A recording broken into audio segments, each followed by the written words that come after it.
مسلمانوں کے نزدیک بھی بڑی معزز و مکرم جگہ ہے، اور مسلمانوں کے لیے یہ اعزاز و اکرام بھی ہے کہ مسلمان کوئی بھی ہو ہر وقت ہر جگہ پر جا سکتا ہے۔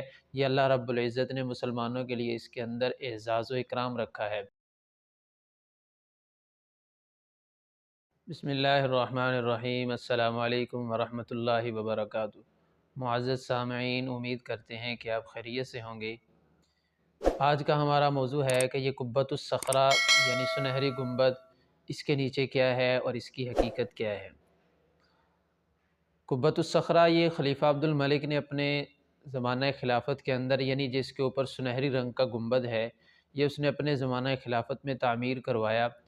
یہ یہودیوں کے نزدیک بھی بڑی معزز و مکرم جگہ ہے۔ یہودی ان کا جو سب سے بڑا عالم یا جس کو وہ اپنا سب سے بڑا راہب سمجھتے ہیں، وہ اسی کو اجازت ہوتی ہے کہ سال میں ایک مرتبہ اس کے اندر چلا جائے، وگرنہ انہوں نے اس کے حصے تقسیم کیے ہوئے ہیں کہ فلاں حصے کے اندر بنی اسرائیلی جا سکتے ہیں یا فلاں حصے کے اندر عام لوگ جا سکتے ہیں۔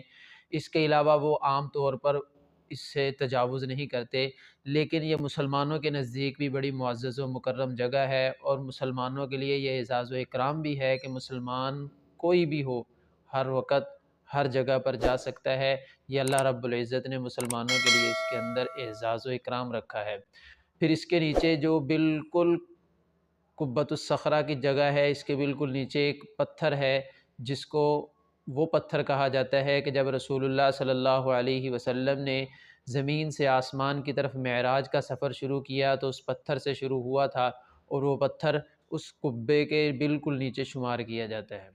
اب اس کے بارے میں یہودیوں کا نظریہ یہ بھی ہے کہ تابوت سکینہ بھی اسی قبۃ الصخرہ کے نیچے ہے، اور یہودی اس کے بارے میں یہ کہتے ہیں کہ ہم اس کو حاصل کریں گے۔